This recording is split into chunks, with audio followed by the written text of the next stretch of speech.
Hello everyone. Today we will solve some your problem. आज की इस वीडियो में हमेशा की तरह आपकी कुछ प्रॉब्लम है उसको हम सॉल्व करेंगे। तो सबसे पहले क्वेश्चन है question number 18 of exercise 3E class 7th है नॉट 6 क्लास 7 RS अग्रवाल में, जो कि पेज नंबर 51 पर दे रखा है। मल्टीपल चॉइस क्वेश्चन है और इसको पूछा है अब्दुल्ला खान ने। ओके अब्दुल्ला जी, देखिए आपका क्वेश्चन ये है, एमसीक्यू का है। Question number 18 30.94 divided by 0.7। अक्सर डेसिमल में हमने देखा स्टूडेंट मिस्टेक कर देते हैं। तो देखिए क्या करना है, सिंपल सा तरीका। डिवाइड का मतलब कौन होता है 0.7। तो नोमिनेटर में कितने डेसिमल प्लेस हैं, पॉइंट के बाद 942 डिजिट्स यानी कि 2 डेसिमल प्लेस। तो नीचे भी आप 2 डेसिमल प्लेस में कर लो। कहने का मतलब दोनों को लाइक डेसिमल में कन्वर्ट कर लो।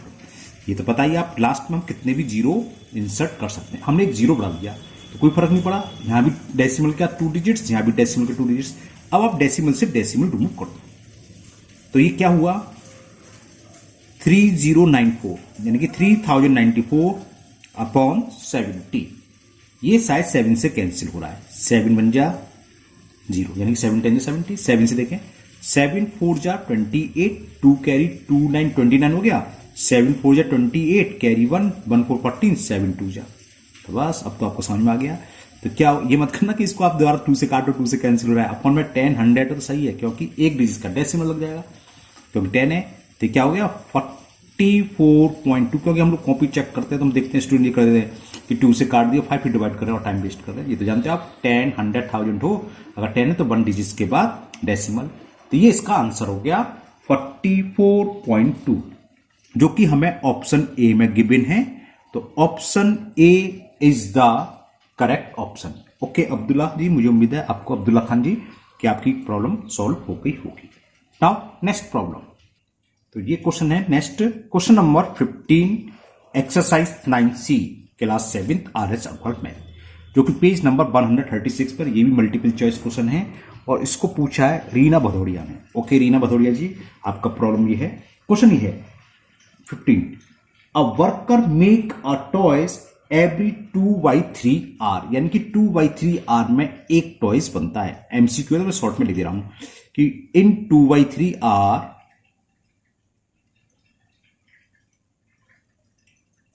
नंबर ऑफ टॉयज, इतना लिख रहा हूं, नंबर ऑफ टॉयज इज 1। तो यूनिटरी मेथड करते हैं। 1 आर में क्या होगा, इसका डिवाइड करते हैं 1 अपॉन 2/3, है ना। अब पूछा है इन 7 and 1/3, ये दे रखा है 7 and 1/3। इसको पहले आप मिक्स को इम्प्रॉपर में कन्वर्ट कर दो। 7 3 जा 21 प्लस 1 22/3।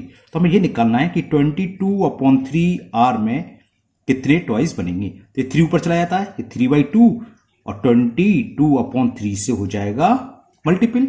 बस ये आंसर आएगा, नंबर ऑफ टॉयज इतने होंगे। देखिए 3 से 3 कैंसिल हो जाएगा, 3 बन जा 3 बन जा 2 बन जा 11 11 बन जा 11। तो कितने टॉयज हुए 11 टॉयज, जो कि हमें ऑप्शन डी में गिवन है। तो option D is the correct option. Okay Reena Bhadauria ji, मुझे उम्मीद है आपको ये आपकी प्रॉब्लम क्लियर हो गई होगी। Now next problem. The next problem है question number 6 of exercise 20A class 7th RS Agarwal में, जो कि पेज नंबर 229 पर। टॉपिक है मेंस्ट्रुएशन और इसको पूछा है अक्षय एंड अभय पांडे नाम से किसी का आइडिया हमारा पूछा है। और सेम क्वेश्चन ये पूछा है, मैं अभी बताता हूं कहां लिखा था मेरा नाम, 20A क्वेश्चन नंबर 6 है। क्वेश्चन नंबर 6 है महेंद्र यादव जी ने। महेंद्र यादव जी के 2 है, क्वेश्चन नंबर 6 भी है, क्वेश्चन नंबर 7। पहले हम 6 कर देते हैं। तो 6 पूछा है महेंद्र यादव जी और अक्षय एंड अभय पांडे। ओके देखिए आप लोग अपनी प्रॉब्लम। क्वेश्चन 6 है find the cost of carpeting a room. एक रूम है 13 मीटर बाई 9 मीटर का, इस पर हमें कारपेट बिछाना है ना। क्लियर, ये इसकी मेजरमेंट दे रखी है 13 मीटर बाई 9 मीटर और एक कारपेट। तो चल पहले तो हम area of room, area room क्या फ्लोर फर्श पे तो बिछाते हैं, तो area of floor of room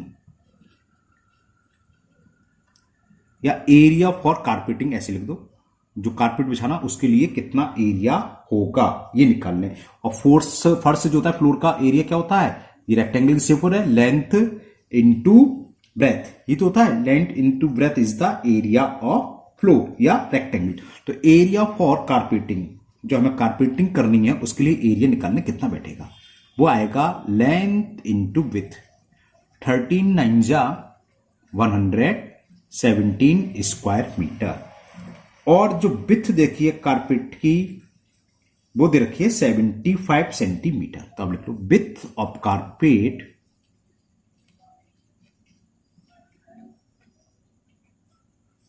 75 centimetre. इसको मैं मीटर में कन्वर्ट कर दे रहा हूं, 100 से डिवाइड करेंगे तो 0.75 मीटर। मीटर में कन्वर्ट इसलिए करा क्योंकि ये एरिया मीटर में है और आगे जो कॉस्ट दे रखी है हमें वो दे रखी है मीटर में, 105 रुपीज पर मीटर। अब होगा क्या देखिए, जैसे ये हमने इस पर कारपेट बिछाना जिसकी विड्थ है 0.75, मान लो यहां से यहां तक आ गया, फिर यहां से यहां तक आ गया, फिर यहां से यहां तक आ गया, जितनी विड्थ हुई तो बिछेगी, ऐसे एंड सोन बिछाना है। तो विड्थ तो मालूम है, तो लेंथ निकालना किसी तरह कि कितना मीटर लंबा कारपेट इसमें आएगा। तो होगा क्या, जो कारपेट इसी फर्श पे तो बिछाया रहा है, इसी कोई तो कवर कर रहा है, तो कहने का मतलब जो कारपेट हमने इस पर बिछाया गया है उसका एरिया किसके इक्वल होगा, जो फ्लोर का एरिया यानी कि इसके इक्वल होगा। और एरिया ऑफ कारपेट, कारपेट की शेप क्या होती है, कारपेट हो या कोई क्लॉथ हो, थान का कपड़ा लाते हो तो उसकी शेप हमेशा क्या होती है, रेक्टेंगल की। तो रेक्टेंगल का एरिया क्या होता है, एल इंटू बी। तो इसकी लेंथ नहीं मालूम, तो लेंथ मान ले रहे हैं कि इसकी लेंथ है एल। लेंथ एल मान लो, एक्स मान लो, ये आपकी चॉइस है, ये नहीं कि आपकी सर एल क्यों मान लिया, क्योंकि एल फॉर लेंथ इसलिए एल लिख दे रहे हैं, वरना एक्स, चलो एक्स लिख देता हूं। The length of carpet is equal x metre. तो अकॉर्डिंग टू क्वेश्चन ये कारपेट हमने कहां बिछाया, फ्लोर पर, तो कारपेट का एरिया वही होगा, इस पूरे को ढक रहा है, तो इस एरिया, इसका जो एरिया होगा फ्लोर का, तो कारपेट का एरिया क्या होगा, लेंथ इंटू विड्थ 0.75, और ये इक्वल किसके होगा, 117। क्लियर ना। तो इससे लेंथ ऑफ कारपेट निकलेगी, एक्स हो गया 117 अपॉन 0.75, डेसिमल रिमूव करके ऊपर 2 जीरो बढ़ा लो। चलो आप डायरेक्ट 25 से कैंसिल कर सकते तो अच्छी बात है, वरना 5 से कर दो। 15 5 जा 75, मैंने 5 से कैंसिल करा, 5 बन जा 5, कैरी 2 25 हो गया, 5 5 25, 5 से ये 5 2 जा 10, कैरी 1 तो 17 हो गया, 5 3 जा 15, कैरी 2 20 हो गया, 5 4 जा 20 और 0। ठीक है, फिर मैं 5 से कैंसिल कर रहा हूं, 5 3 जा 15, 5 4 जा 20, 3 कैरी 30 हो गया, 5 6 जा 30 और 5 8 जा 6 4 10 और 8 18, तो 3 से कैंसिल हो जाएगा, 3 बन जा 3, 3 बन जा 3, कैरी 1 16 हुआ, 3 5 या 15 6, तो ये आ गया x इज इक्वल 156। x क्या मानी थी हमने, लेंथ ऑफ कारपेट। तो length of carpet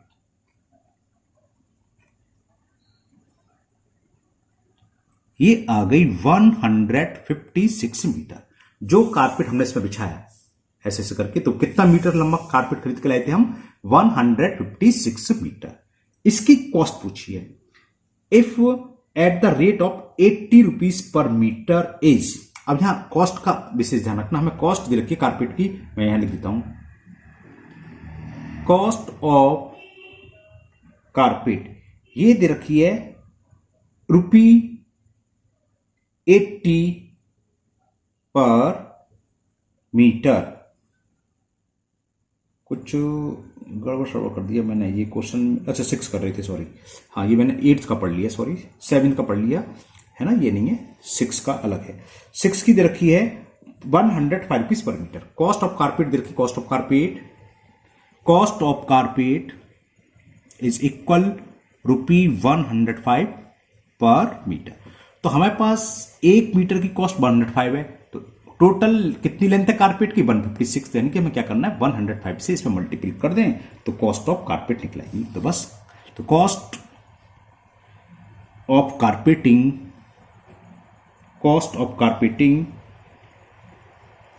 a room क्या होगा, 156 इंटू 105 का मल्टीप्लाई कर दो, ये आंसर आ जाएगा। मैं इसको यहीं कर दे रहा हूं छोटा सा, 156 में 105 से मल्टीपल करेंगे तो 5 6 या 30, कैरी 3, 5 5 या 25 और 3 28, कैरी 2, 5 10 या 5 और 2 7, 0 से मल्टीपल और 1 से मल्टीपल 6 5 1, 0 8 ये 6 था, 6 6 12 13, कैरी 1 6, ये 16380 रुपीज। इसका मैं आंसर चेक कर लेता हूं कहीं कैलकुलेशन मिस्टेक ना हो। 20A का क्वेश्चन नंबर 6 है। तो ये जिन्होंने भी पूछा था, मुझे उम्मीद है आप लोगों को ये क्वेश्चन अच्छे से समझ में आ गया होगा, है ना। अभी भी अगर कोई डाउट हो तो आप कमेंट बॉक्स में कमेंट करिएगा, मैं इसको दूर करने की पूरी कोशिश करूंगा दोबारा कोई और मेथड से सॉल्व करके। जरा आंसर चेक कर लेते हैं इसका। 16,380 रुपीज। ओके ठीक है, एक बार जल्दी से दोबारा समझ लीजिए। देखो था क्या, एक रूम था जिसकी लेंथ दे रखी 13 मीटर और विड्थ दे रखी 9 मीटर। इसके फर्श पर रूम में बिछाना, तो रूम में कारपेट कहां बिछता, दीवार बिछता नहीं, छत पे बिछेगा नहीं, फर्श भी तो बिछता है, तो फर्श पर बिछाना है, मतलब सीलिंग पर तो बिछेगा नहीं, तो हमने फर्श बिछाया। और फर्श का एरिया क्या होगा, क्योंकि फर्श क्या रेक्टेंगल शेप, तो लेंथ इंटू ब्रेथ, तो ये 13 इंटू 9 170 स्क्वायर मीटर आ गया इसका एरिया। विड्थ ऑफ कारपेट, जो कारपेट हमने इस पर बिछाया है उसकी विड्थ रखी है 75 सेंटीमीटर। ये सब कुछ मीटर में दे रखा, इसलिए मैंने इसको मीटर में कन्वर्ट कर लिया। 0.75 मीटर 100 से डिवाइड करेंगे, इसका मतलब इतना है 75 सेंटीमीटर का मतलब 75/100, तो ये आ गया 0.75 मीटर। हमने मान ली लेंथ है कारपेट की जो बिछाया वो x मीटर। कहां बिछाया, फर्श पर, तो कारपेट पूरा कवर कर रहा है, यानी कारपेट का एरिया इस फर्श के एरिया के फ्लोर के एरिया के इक्वल होगा। कारपेट का एरिया क्या होगा, L इंटू बी, लेंथ हमने x मान ली और विड्थ है 0.75, तो x इंटू 0.75 इक्वल होगा फ्लोर के एरिया की जो है 117। सॉल्व करके x की वैल्यू निकलाई। x क्या था, लेंथ, तो लेंथ ऑफ कारपेट आ गई 156 मीटर। हमें ये देखा है 1 मीटर कारपेट की कॉस्ट है 105, तो 156 मीटर क्या होगी, मल्टीपल कर दो, ये आ गया 16,380 मीटर। ओके, तो मुझे उम्मीद है ये अक्षय, अभय पांडे जी और महेंद्र यादव जी को समझ में आ गया होगा। एक क्वेश्चन महेंद्र यादव जी को और है, इसी का नेक्स्ट क्वेश्चन नंबर 7, चलिए वो भी करते हैं। क्वेश्चन 7 है the cost of carpeting of a room. एक रूम है, इसमें हमें कारपेटिंग करनी है ऊपर की तरह, बस थोड़ा सा चेंज है। इसमें ऊपर रूम की लेंथ और विड्थ दे रखी थी, यहां केवल लेंथ दे रखी है।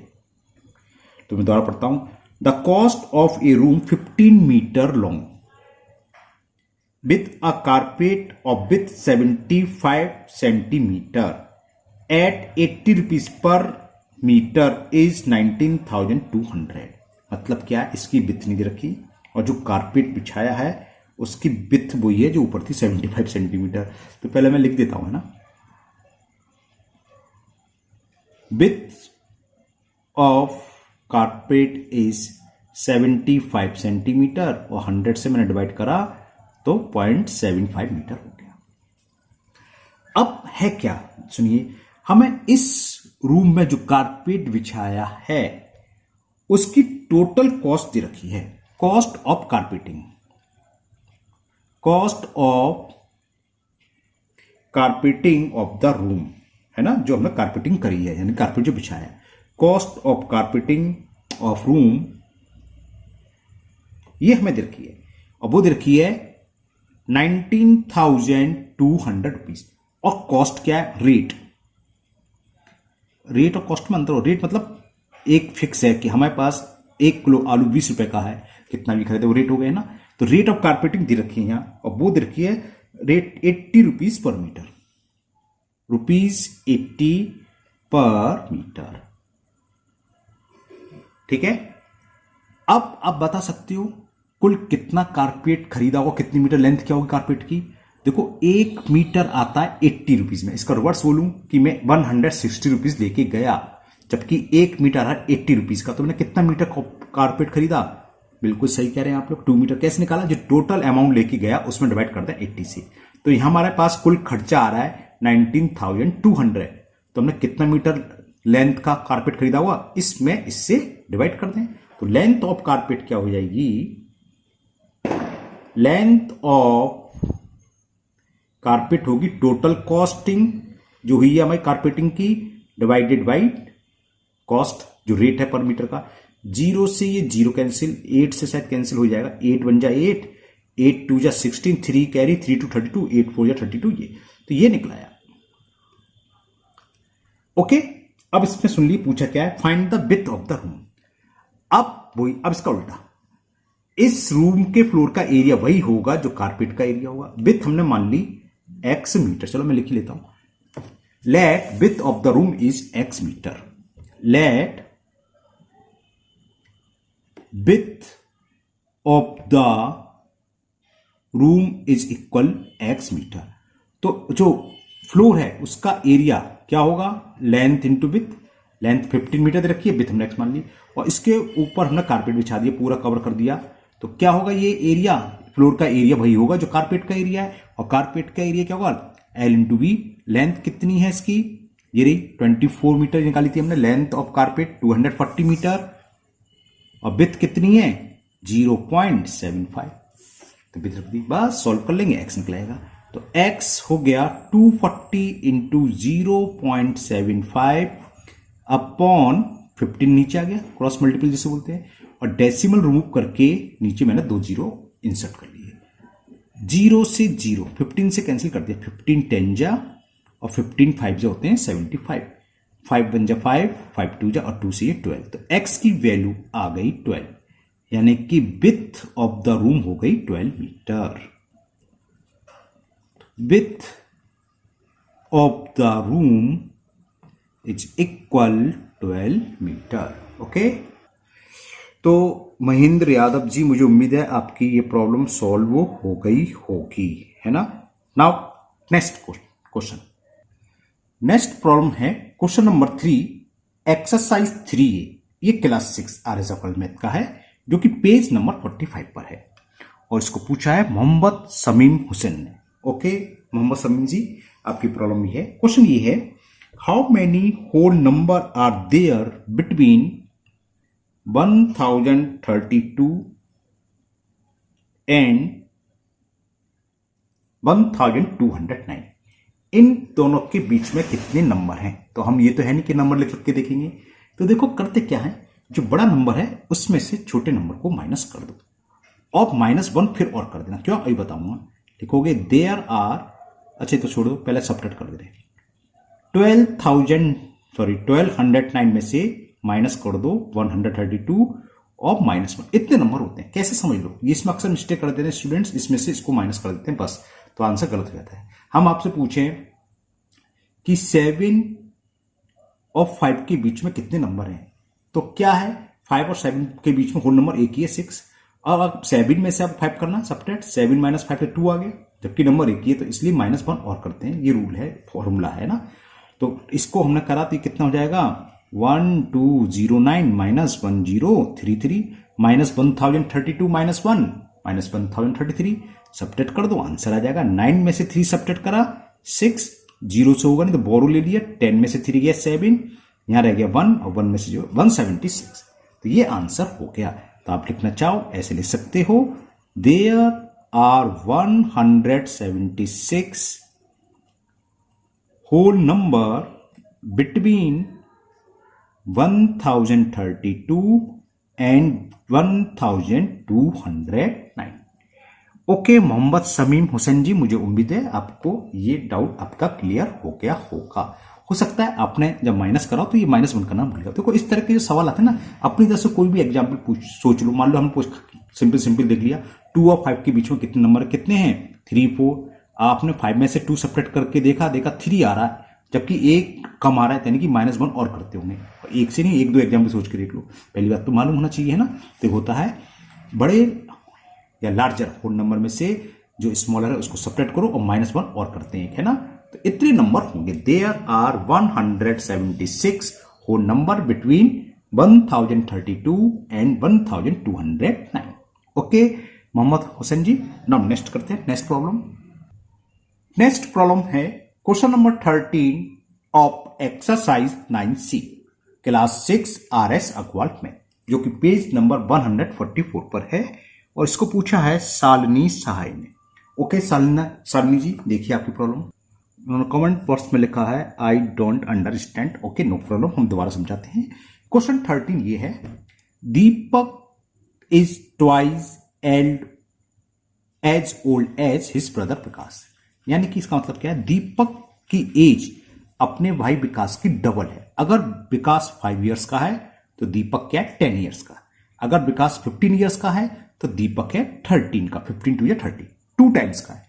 If the difference of their age is 11 year, इन दोनों की एज का बीच में डिफरेंस रखा है। इफ द डिफरेंस का मतलब बड़े में से छोटी की एज को सेपरेट करेंगे।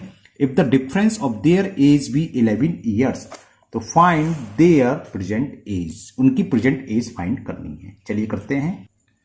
तो देखो इसमें 2 भाई दे रखे हैं, दीपक और विकास। अब एक कोई एक्स मानेंगे।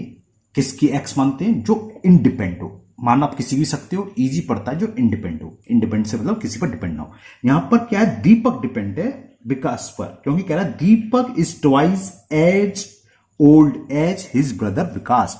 अगर विकास 5 ईयर्स का है तो दीपक 10 ईयर्स का है। अगर विकास 4 ईयर्स का है तो दीपक 8 ईयर्स का है। यानी दीपक की एज टोटली डिपेंड होगी विकास की। तो विकास क्या है? इंडिपेंडेंट। तो विकास की एज को मान लेंगे हम x year. Let present age of Vikas, p है ना, ये बोलते रहिए समझ में आएगा। Let present age of Vikas x year. तो दीपक की क्या होगी? इसका डबल है तो 2x ईयर हो गया। So present age of Deepak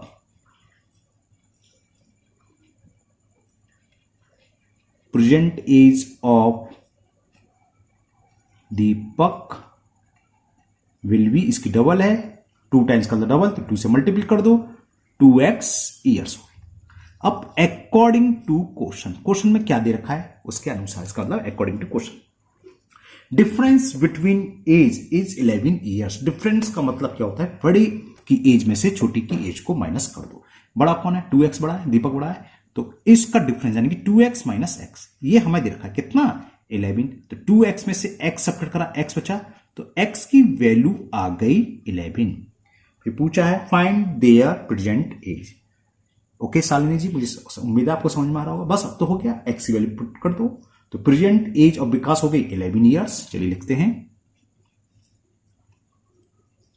present age of Vikas is equal x, और x की वैल्यू आई है 11, तो 11 ईयर्स। और प्रेजेंट एज ऑफ दीपक क्या हो गई? वो डबल है, तो 2 इंटू 11 22 हो गई। Present age of Deepak is, लिख दो डायरेक्ट, चलो 2x 2 into 11 22 years. Okay Shalini ji, मुझे उम्मीद है आपकी प्रॉब्लम, आपकी जो भी डाउट था इस क्वेश्चन में अब क्लियर हो गया होगा।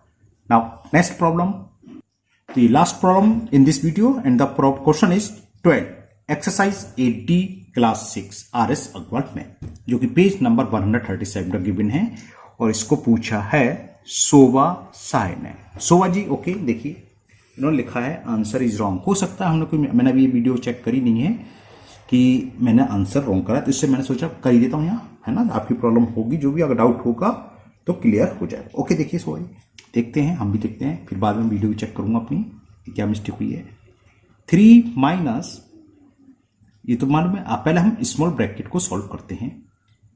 x माइनस इन करली ब्रैकेट 2y, और माइनस का अंदर मल्टीपल करेंगे ब्रैकेट के अंदर, साइन चेंज हो जाते हैं। तो 5x है तो माइनस का हो जाएगा, प्लस का था।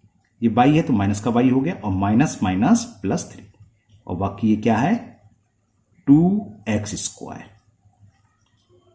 ठीक, देखो करली ब्रैकेट क्लोज हो गया है, तो आप इसका अंदर इसे सॉल्व कर लो। स्मॉल ब्रैकेट को माइनस का अंदर मल्टीपल करा तो minus x square minus minus plus 3y। ठीक है, तो ये स्क्वायर ब्रैकेट सॉल्व हो गया, स्मॉल ब्रैकेट। अब क्या करेंगे हम, पहले करली ब्रैकेट के अंदर जो भी क्वेश्चन है पहले सॉल्व कर लें। देखिए भाई 2y में से y सेपरेट करेंगे तो प्लस के y, और माइनस का 5x ये है, plus 3 plus 2x square minus x square plus 3y, बल्कि ब्रैकेट रिमूव भी हो जाएगा। अब तो कुछ सॉल्व होगा नहीं, देखो y अलग है, x अलग है, x स्क्वायर मतलब कोई लाइक टर्म नहीं है, तो माइनस का अंदर मल्टीपल करेंगे। 3 माइनस एक्स, माइनस का करली ब्रैकेट के अंदर करा तो माइनस y हो जाएगा, minus minus plus 5x minus plus minus 3 minus plus minus 2x square, और अब बाकी ये minus x square plus 3y। Clear? अब देखते हैं क्या आता है। 3 माइनस, देखें एक्स का टर्म एक ही रहा, 5x प्लस एक्स और तो कोई नहीं है, तो ये हो जाएगा 6x। ओके, अब y वाला टर्म देखते हैं। देखो 3y जो मैंने डबल अंडरलाइन कर किए हैं, प्लस के 3y और माइनस के y। 3 में से y सेपरेट करेंगे तो प्लस के 2y। अब क्या रह गया? स्क्वायर वाला टर्म और कांस्टेंट। चलो पहले स्क्वायर वाला करते हैं। माइनस के 2x स्क्वायर, मैंने पॉइंट लगा दिया, और माइनस के एक्स स्क्वायर दिखाई दे रहे हैं। -2 -1 कितने को? -3x स्क्वायर और कांस्टेंट -3। ओके, सोवा जी। ओके, तो अब देखते हैं इसे। माइनस का अंदर मल्टीपल करें तो -6x minus plus -2y minus minus plus 3x square और माइनस माइनस प्लस 3। तो प्लस के 3 क्या हो गया? 3 3 6। -6x ये है, -2y ये है, प्लस 3x स्क्वायर। बस यही इसका आंसर हो जाएगा। 6 - 6x - 2y plus 3x square.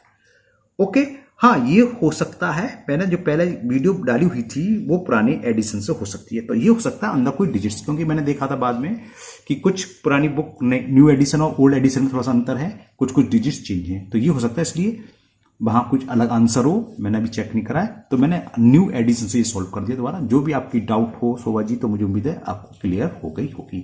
तो आज की वीडियो में ही इतनी प्रॉब्लम थी, और मुझे उम्मीद है जिनकी भी जो प्रॉब्लम थी उनको बहुत अच्छे से समझ में आ गई होगी।